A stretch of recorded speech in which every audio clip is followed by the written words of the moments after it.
ও বৃন্দাবনলৈ যাম,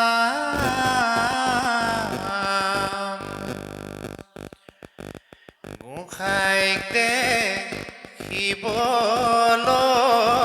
পাম। ও বৃন্দাবনতে কৃষ্ণই বাঁহী বজায়, ও নয়ন ভৰি ভৰি চাম। এবাৰ গাওঁ দিয়ক। হে ৰাম বৃন্দাবনলৈ যাম, গোসাঁইক দেখিবলৈ পাম। বৃন্দাবনতে কৃষ্ণই বাঁহী বজায়, নয়ন ভৰি ভৰি চাম, নয়ন ভৰি ভৰি চাম। কৃষ্ণ। গকুলৰ গোপীসকলে কৃষ্ণৰ যিটো লীলা, এই লীলা চাবৰ কাৰণে বৃন্দাবনলৈ যাবলৈ হেঁপাহ কৰিছিল। ইগৰাকীয়ে সিগৰাকীৰ লগত কথোপকথন কৰিছিল, বোলে সখী ওলাবাচোন, বৃন্দাবনত কৃষ্ণই বাঁহী বজায়। ইমান ভুৱন ভুলোৱা তেওঁৰ যিটো সুৰৰ ধ্বনি, তেওঁৰ যিটো জ্যোতি, তেওঁৰ যিটো লয়লাস, গতিকে এই পবিত্ৰ দৰ্শন মই নয়ন ভৰি চাম। এই ভাৱনাৰে গোপীসকল বৃন্দাবনলৈ গৈছিল। সেই গোপীসকলৰে আপুনি ময়ো স্ফুলিংগ অংশ। নহ'লে মানে আজি এই ভাড়াধৰা মাউত গাঁৱত অগণন ৰাইজে হয়তো উপচি পৰিলহেঁতেন, কিন্তু সকলো গোপী হ'ব পৰা নাই বাবে, সকলোৱে অনুষ্ঠানটো আছিল বুলি গম পায়ো অহাৰ সুযোগ সুবিধা হেৰুৱাইছে। গতিকে আপুনি মই এই সুযোগ সুবিধাকণ যাতে নেহেৰুৱাওঁ, আমি যাতে এই অমৃতৰ যিটো টোপোলা ঘৰলৈ যাওঁতে আমি লৈ যাব লাগিব দেই। ঘৰখনৰ মুৰব্বীজনে যেতিয়া বজাৰলৈ যায়, সুদা মোনাটো লৈ যদি ঘৰলৈ আহে, তেওঁক কোনে যোগাৰ দিব?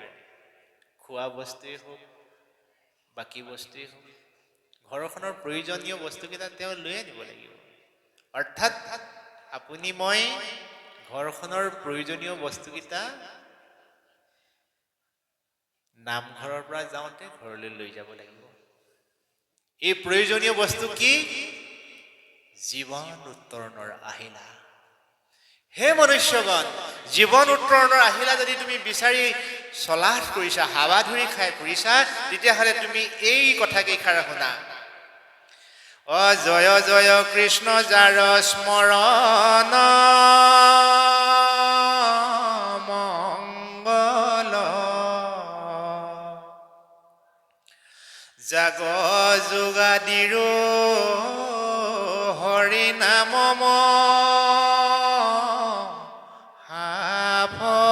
সাফল, হেনয় পৰমানন্দ মাধৱ কনিত, সুমৰিও নৰ নিৰন্তৰে কচিত।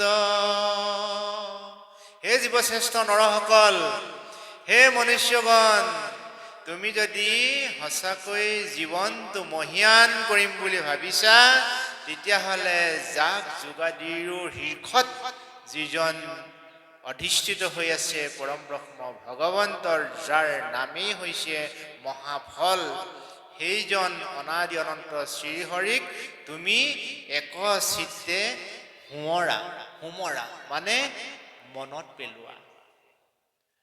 চাওকচোন, আমি গোপন সূত্ৰটো লাহে লাহে আৰম্ভ কৰিছোঁ। এটা ল'ৰাই যেতিয়া স্কুলত অধ্যয়ন কৰি থাকে, সেই ল'ৰাটোক অত্যন্ত প্ৰয়োজন অধ্যয়নৰ। যদি সি অধ্যয়ন নিদিয়াকৈ পৰীক্ষা দিবলৈ যায়, সেই ল'ৰাই বাৰু সফলতা অৰ্জন কৰিবনে? পঢ়া শুনা নকৰাকৈ স্কুলত পৰীক্ষা দিব যোৱা ল'ৰাটো উত্তীৰ্ণ হ'ব নাই? কদাপি নহয়। তদ্ৰূপ এই বিশ্বব্ৰহ্মাণ্ডৰ জীৱশ্ৰেষ্ঠ মানুহবোৰ হৈছে বিদ্যালয়ৰ ছাত্ৰৰ দৰে। ছাত্ৰই যেনেকৈ অধ্যয়ন কৰিব লাগিব, তেতিয়াহে পৰীক্ষাত উত্তীৰ্ণ হ'ব পাৰিব। সংসাৰৰ জীৱসকলৰ ভিতৰত শ্ৰেষ্ঠ জীৱ মনুষ্যই ভক্তিৰ আয়োজনী ল'ব লাগিব, ভকতৰ সান্নিধ্য ল'ব লাগিব, ঈশ্বৰক স্মৰণ কৰিব লাগিব, তেতিয়াহে মনুষ্য জীৱন সফল কৰিব পাৰিব। আৰু যদি এইকেইটা কৰ্মৰ পৰা আপুনি মই আঁতৰি থাকোঁ, আমি কিন্তু মনুষ্য জীৱন কদাপি সফল কৰিব নোৱাৰোঁ। কিয় ঈশ্বৰৰ নাম স্মৰণ কৰিব লাগে? আকৌ ক'লে, অ কৃষ্ণ কথায় অমিত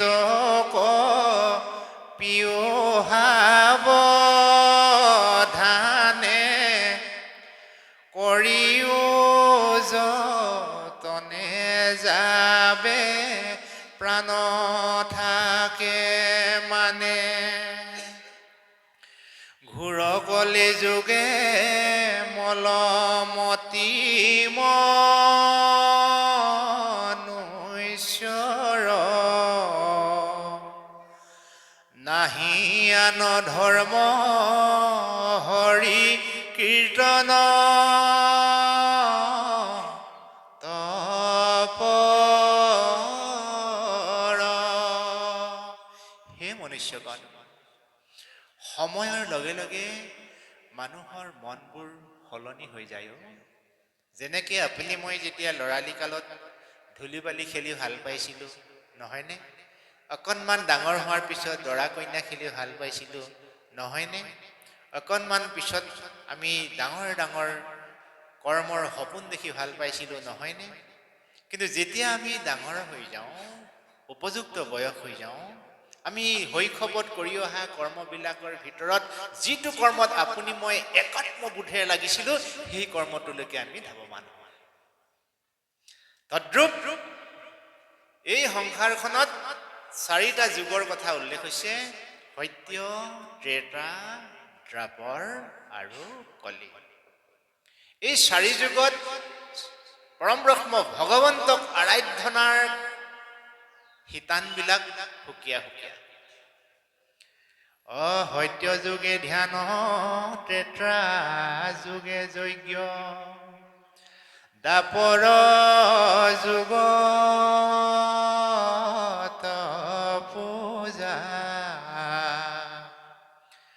কলিত হৰিৰ কীৰ্তন বিনাই আৱৰ নাহি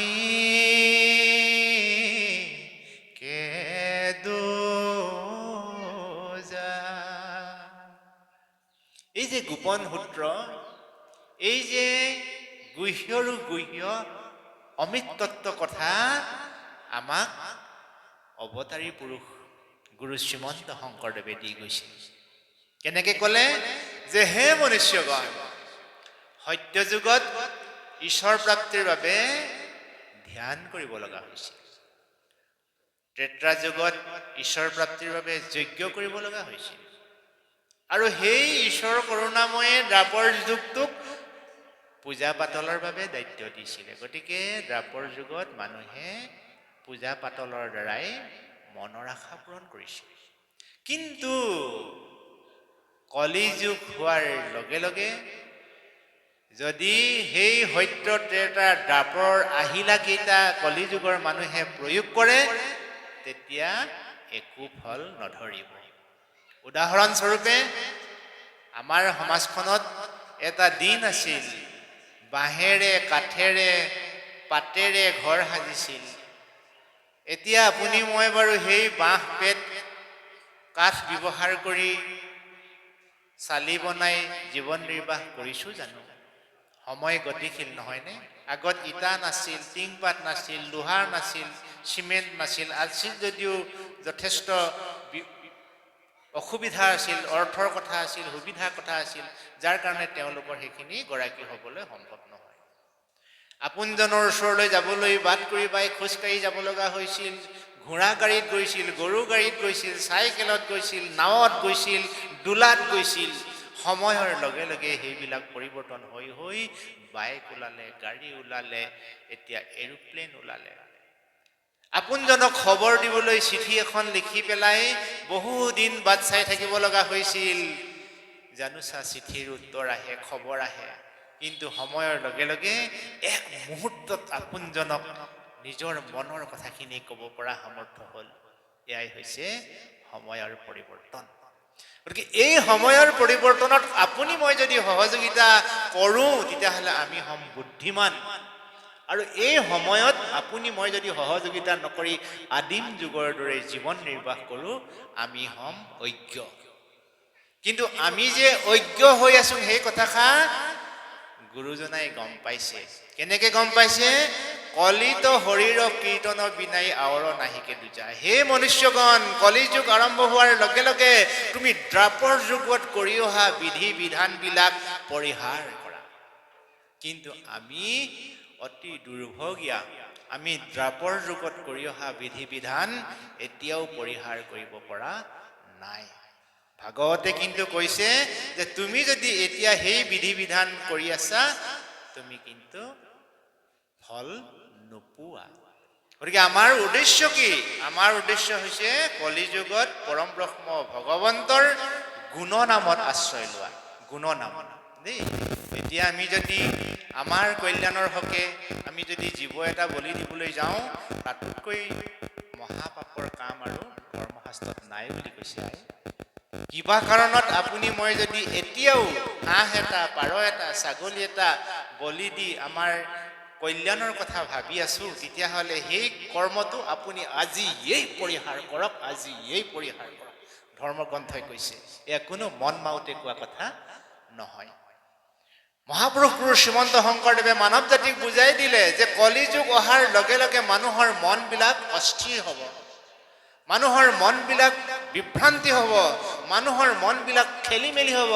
কেনেকে খেলি মেলি হ'ব?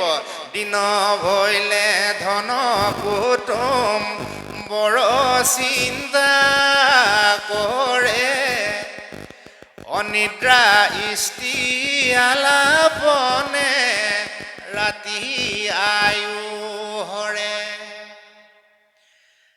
মিছা বিষয় কমাত কৰে অভিলাষ, যিহেতু নেদেখে নৰে আপোন বিনা।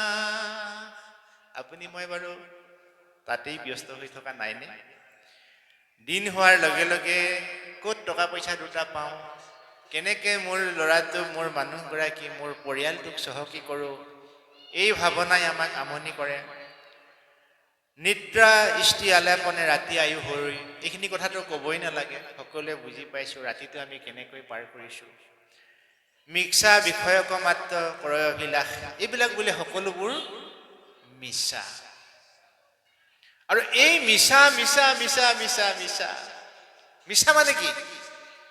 আমি যেতিয়া প্ৰখৰ ৰ'দত বাছখনৰ সন্মুখত বা গাড়ীখন চলাই যাওঁতে সন্মুখত বহি যাওঁ, তেতিয়া পকা আলিটোৰ বহু দূৰত যেন এডোঙা পানী উপচি আছে, হেন্দুল ডুব কৰি আছে।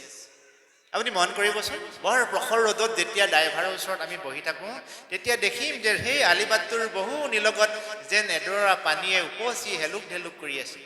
কিন্তু আমাৰ গাড়ীখন গৈ পেলাই যেতিয়া পানীডৰাৰ ওচৰত পাইগৈ, ক'ত পানীটো নাই। তেতিয়াহ'লে কি আছিল? সেইটো এটা ভ্ৰম, সেইটো এটা মায়া, সেইটোকে কৈছে মৰীচিকা। বস্তু ক দেখাও বস্তু ক আৱৰি এহি হে মোহৰ মায়া জানানি স্থকৰি। হে সজ্জনসকল, হে মনুষ্যগণ, মোৰ মায়াৰ প্ৰভাৱত পৰি জীৱসকল বাদ বুলি অবাদে গতি কৰে। যিটো অবস্তু, সেই অবস্তুটোৰ প্ৰতি জীৱসকলৰ হেঁপাহ, স্পৃহা, আকৰ্ষণ ইমানেই বাঢ়ি যায় যাতে সেই জীৱটোৱে সেই বস্তুটোৰ প্ৰতি বিচাৰি যাওঁতে যাওঁতে সময় পাৰ কৰি দিয়ে আৰু সন্ধিয়া হোৱাৰ লগে লগে ঘৰলৈ যাতে সুদা হাতে আহিব লগা হয়। এটিকে কোৱা হয় মায়া। গতিকে মায়াৰ পৰা হাত সাৰিবলৈ হলে মায়াৰ স্ৰষ্টা, দ্ৰষ্টা, নিয়ন্তা ভগৱন্তক আমি প্ৰাৰ্থনা কৰিব লাগিব। মোৰ বন্ধুসকলে গম পালেনে? এটা প্ৰশ্ন আহিব পাৰে, তেতিয়াহ'লে আমি যদি মায়াত আবদ্ধই হ'ব নালাগে, সংসাৰখন চলিব কেনেকে? এটা প্ৰশ্ন আহিব পাৰে, মায়াৰ পৰা আপুনি মই কেনেকে একেবাৰে আঁতৰি আহিম?